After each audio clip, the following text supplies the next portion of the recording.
ओम ब्रह्म सत्यम सर्वधार। आज दास की कबीर वाणी दया क्या है। दया पर कबीर दास जी का वाणी के माध्यम से क्या संदेश है, तो आज दया को जाने कि इस मानव जीवन में दया का कितना बड़ा महत्व है। तो पहले दया क्या है, उसका कबीर दास जी का संदेश, उसके बाद कबीर वाणी। दया मानवता का विशिष्ट गुण है। दया मानवता का विशिष्ट गुण है। संसार के सभी जीव शोकाकुल हैं। दूसरों को दुखों से घिरा हुआ देखकर हृदय का द्रवित हो जाना ही दया है। जब अंदर से दूसरों को दुखों को घिरा हुआ देखा जाता है तो हृदय द्रवित हो जाता है, यही दया है। इस गुण के बिना मनुष्य पशु के समान है। अगर मानव जीवन में दया नहीं है तो कबीर दास जी बता रहे हैं कि ये मानव पशु के समान है। आगे बताते हैं, दुखियों के दुखों का दूर करने का हमारा संभव प्रयास होना चाहिए। दया के साथ धर्म जुड़ा रहता है, अतः पीड़ितों की पुकार को अपनी अंतरात्मा की पुकार समझकर उनकी सहायता के लिए दौड़ पड़ना चाहिए। दूसरों का पीड़ा का अनुभव अपने अंदर करना चाहिए, यही मानवता की परख है। विशेष रूप से बता रहे हैं कि यही परख है कि दूसरों का दुख अपना समझे। ये दया धर्म से जुड़ी हुई है। तो अब वाणी का आनंद लेते हैं दया के बारे में कि वास्तव में मानवता का ये एक अंग है दया।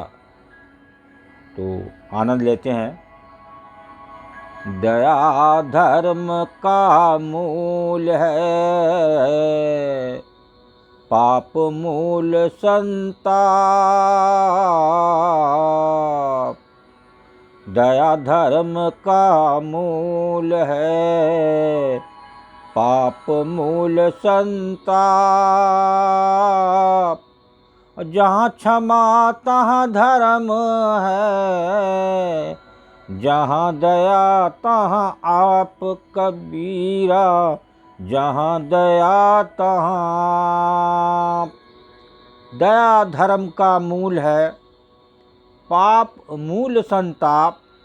जहाँ क्षमा तहाँ धर्म है, जहाँ दया तहाँ आप।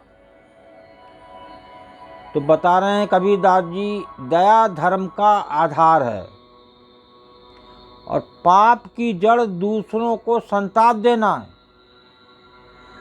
जहाँ क्षमा है वहीं धर्म है, और जहाँ दया है वहीं परमात्मा दया भाव में विराजमान है।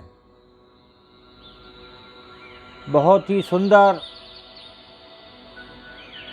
ये कबीर दास जी का संदेश। जहाँ दया है वहीं परमात्मा दया भाव में विराजमान है, अर्थात दया से ही कल्याण है। अतः सभी मनुष्यों को दया धर्म का पालन करना चाहिए। देखिए, आज पहली बाड़ी में ही दया का पूरा निचोड़ कबीर दास जी का कि दया ही धर्म का मूल है और हर मनुष्य के अंदर ये दया भावना होना आवश्यक, क्योंकि इसी में ही सारा परमात्मा विराजमान।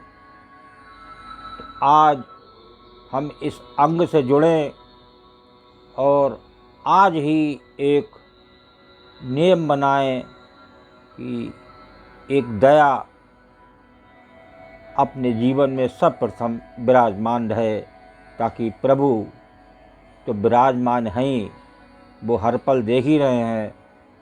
तो आइए आगे दूसरी वाणी का आनंद लेते हैं।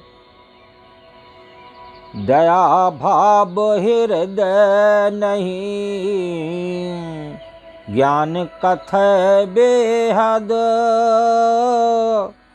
ते नर नर कही जाएंगे, सुन सुन साखी शब्द कबीरा, सुन सुन साखी शब्द।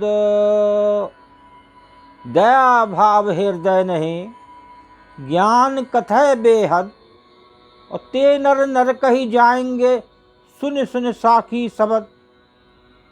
जिनके हृदय में दया की भावना नहीं है, अर्थात प्राणियों के प्रति सेवा उपकार की भावना नहीं है, और वे सीमा से अधिक ज्ञान का व्याख्यान करते हैं, तो ऐसे मनुष्य केवल साखी शब्दों को सुन सुनकर भी भयंकर दुख रूपी नरक में जाएंगे। देखिए, अगर हृदय में दया भाव नहीं है, तो ऐसे प्राणी सीमा से अधिक ज्ञान का व्याख्यान भी करते हैं, तो ऐसे मनुष्य साखी शब्द को सुन सुनकर भी भयंकर दुख रूपी नरक में जाएंगे। ये कबीरदास जी का निर्णय। तो इस नरक से बचें। आगे बता रहे हैं, जीवन में कल्याण के लिए करुणापूर्ण भावों का होना परम आवश्यक है। जो भाव हों, करुणापूर्ण हों, दयापूर्ण हों, जहाँ हमारे प्रभु विराजमान हैं, तो ऐसे करुणामयी अपने जीवन में सदा बनाए रखें, तो ये जीवन एक उज्ज्वल जीवन, सफल जीवन होगा। तो आइए आगे वाणी का आनंद लेते हैं। भाव जाओ बादरी, भाव जाबऊ गया, भाव जाओ बादरी, भाव जाबऊ गया। कह कबीर सुनो भई साधो, सबते बड़ी दया कबीरा, सबते बड़ी दया। भावे जाओ बादरी, भावे जा बहु गया, और कहें कबीर सुनो भई साधो, सबसे बड़ी दया। कबीर जी कहते हैं, हे साधु सज्जनों, चाहे तीर्थ स्थान बद्रीनाथ के आश्रम जाओ, चाहे गया के धाम, अथवा जहाँ भी अच्छा लगे वहाँ जाओ। इस संसार में सबसे बड़ा सुख प्रदान करने वाला केवल दया भाव ही है।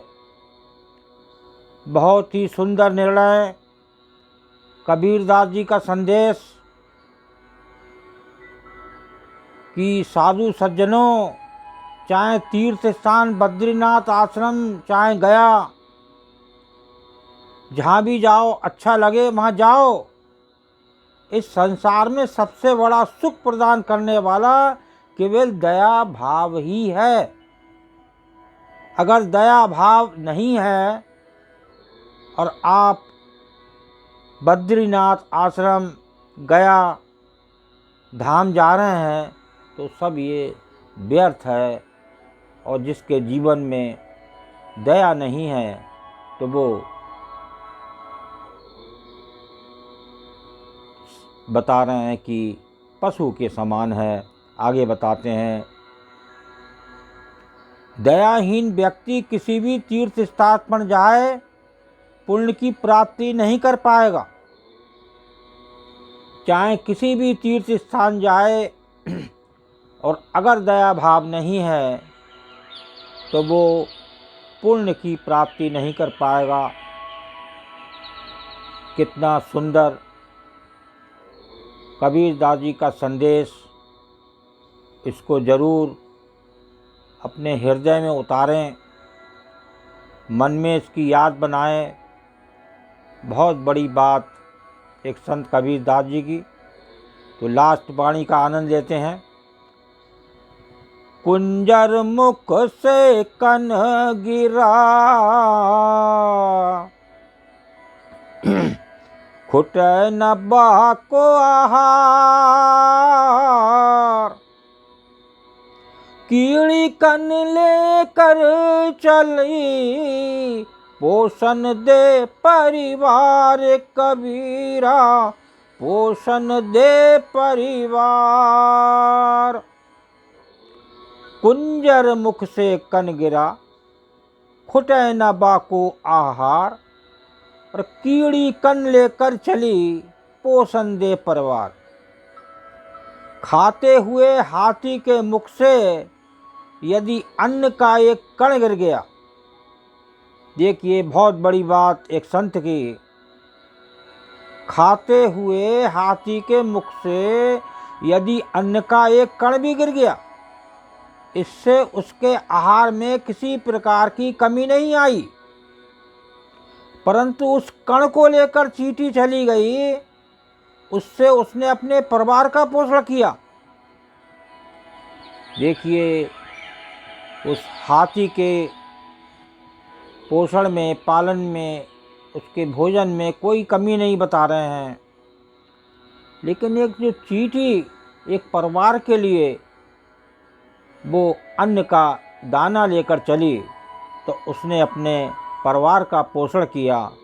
बहुत ही सुंदर बात। अर्थात इस प्रकार के दया भाव द्वारा छोटे जीवों की सहायता करने से कोई कमी नहीं आती। इस प्रकार का दया भाव रहे, क्या पता कौन से जीव की सेवा हो जाए, कौन से जीव का पालन पोषण हो जाए। जिस प्रकार अभी कबीरदास जी ने एक हाथी के बारे में बताया कि मुख से गिरा हुआ भोजन का एक कण एक चींटी अपने परिवार के लिए चली और उसने अपने परिवार का पालन पोषण किया, लेकिन उस हाथी के भोजन में कोई कमी नहीं आई। ऐसी दया भाव बने ताकि कहीं का भी तीर्थ हो, आप जाएं तो वो एक सुखारत लगे, क्योंकि दया में ही हमारे प्रभु विराजमान हैं। उनकी याद मन में बनाएं और हर पल दया का भाव मन में बना रहे। तो देखिए कितनी आनंद बात है ये संत कबीरदास जी की। ओम ब्रह्म सत्यम सर्वदा दास का। अगर ये चैनल अच्छा लगा हो तो इसे सब्सक्राइब करें, बेल प्रेस करें, लाइक करें, शेयर करें, ताकि और भी लोग इस दया भाव से जुड़ सकें और इसका आनंद ले सकें। ओम ब्रह्म सत्यम सर्वदा।